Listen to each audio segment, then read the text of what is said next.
မင်္ဂလာအပေါင်းနဲ့ပြည့်စုံကြပါစေရှင်ချစ်ခင်လေးစားရတဲ့တနင်္ဂနွေသားသမီးအပေါင်းတို့ရှင်အခုတစ်ခါမှာတော့ဆီယာမကတနင်္ဂနွေသားသမီးလေးတွေအတွက်2026ခုနှစ်ဖေဖော်ဝါရီလ28ရက်နေ့ကနေမတ်လ6ရက်နေ့အထိတပတ်တာအတွင်းကြုံတွေ့ရမယ့်ကံကြမ္မာအလှည့်ပြောင်းတွေကိုအသေးစိတ်ဟောပြောပေးသွားမှာဖြစ်ပါတယ်ရှင်တနင်္ဂနွေသားသမီးတွေဟာခေါင်းဆောင်နိုင်စွမ်းရှိပြီးဇွဲနှပေကြီးသူတွေဖြစ်တဲ့အတွက်ဒီအပတ်မှာဘလို့ထူးခြားတဲ့ကံကြမ္မာတွေကြုံရမလဲဆိုတာအခုပဲကြည့်လိုက်ရအောင်နော်တနင်္ဂနွေသားသမီးများအတွက်တပတ်တာအသေးစိတ်ဟောစာတမ်းအထွေထွေဒီအပတ်မှာတနင်္ဂနွေသားသမီးလေးတွေဟာထိတ်ဆုံးကအောင်မြင်မှုကိုရရှိမဲ့ကာလပါပဲမိမိရဲ့လှုပ်ဆောင်ချက်တွေကအောင်မြင်မှုရလဒ်တွေထွက်ပေါ်လာပါလိမ့်မယ်ဒါပေမဲ့တခုသတိထားရမှာကစိတ်တူစိတ်ဆက်တာမျိုးကိုထိန်းပေးပါမိမိရဲ့စိတ်တူမှုကြောင့်ကောင်းနေတဲ့အခွင့်အရေးတွေဆုံးရှုံးသွားတတ်လို့စိတ်ကိုအေးအေးထားဖို့ဆရာမကအထူးသတိပေးပါရစေရှင်စီးပွားရေးနဲ့အလုပ်ကိုင်ပိုင်းမှာနေရာသစ်အခွင့်အလမ်းသစ်တွေပေါ်လာပါလိမ့်မယ်ဝန်ထမ်းများအထက်လူကြီးရဲ့ယုံကြည်မှုကိုရရှိပြီးအရေးကြီးတဲ့တာဝန်တွေကိုလွှဲအပ်ခြင်းခံရတတ်ပါတယ်လုပ်ငန်းရှင်များယင်းနှိမ့်နှံမှုအသစ်တွေလုပ်ဖို့အချိန်ကောင်းပါပဲအထူးသဖြင့်လျှက်စစ်ပစ္စည်းရွှေထည်နဲ့အဖိုးတန်ကြောက်မြတ်ရတနာလုပ်ငန်းရှင်များတိတိတတ်တာအကျိုးမြတ်ရရှိပါလိမ့်မယ်ရှင်ငွေရေးကြေးရေးငွေကြေးကံကတော့လက်ကြီးဝင်တက်တဲ့အချိန်ပါပဲမမျှော်လင့်ပဲငွေလုံးရင်းနဲ့ဝင်လာတာမျိုးထိပေါက်သလိုလက်ရတာမျိုးကြုံရတတ်ပါတယ်ဒါပေမဲ့ငွေဝင်တာနဲ့အမျှအလှူဒန်းတဲ့ဧည့်သည်တွေအတွက်အသုံးစရိတ်လည်းရှိနေတတ်ပါတယ်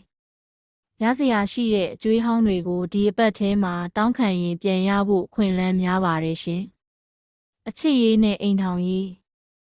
လူပြိုများအချစ်ရေးမှာအလွန်ကံကောင်းနေပါတယ်ချစ်သူရှိပြီးသူတွေကတော့လက်ထပ်ဖို့အထိတိုင်ပင်ရမယ့်အချိန်ဖြစ်ပြီးချစ်သူမရှိသေးသူတွေကတော့မိမိအပေါ်အဆအရာရာနားလည်ပေးမဲ့သူနဲ့ဆုံတွေ့ရတတ်ပါတယ်အိမ်ထောင်သည်များအိမ်ထောင်ဖက်နဲ့စိတ်သဘောထားချင်းတိုက်ဆိုင်နေပြီးအိမ်တွင်းရေးတာယာအေးချမ်းနေပါလိမ့်မယ်အိမ်ကိုပစ္စည်းသစ်ဝင်တာမျိုးလဲကြုံရနိုင်ပါတယ်ရှင်ကျမ်းမာရေး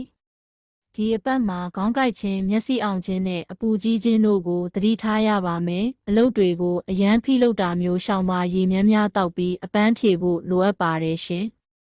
ပညာရေးမှာထူးထူးခြားခြားအောင်မြင်မှုတွေရရှိပါလိမ့်မယ်ဆောင်ရွက်ပွဲဖြေဆိုဖို့ရှိသူတွေအနေနဲ့မိမိတို့မှန်းဆထားတဲ့အတိုင်းအစဉ်ပြေဖြေဆိုနိုင်ပါလိမ့်မယ်နိုင်ငံခြားပညာသင်စုလျှောက်ထားသူတွေအတွက်သတင်းကောင်းကြားရမယ့်အပတ်ဖြစ်ပါတယ်ရှင်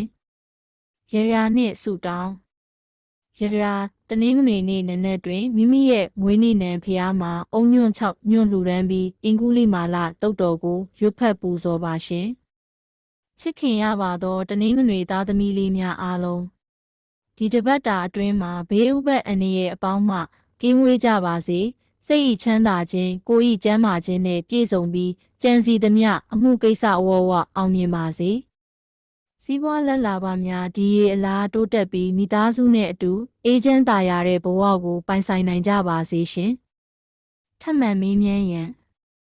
မိမိတို့ရဲ့အိမ်ထောင်ရေးဒါမှမဟုတ်အလုပ်ကိစ္စနဲ့ပတ်သက်ပြီးအထူးဂရုစိုက်ရမယ့်နေ့ရက်တွေကိုသိလိုပါသလားရှင်သိလိုရင်ထပ်မံမေးမြန်းနိုင်ပါတယ်နော်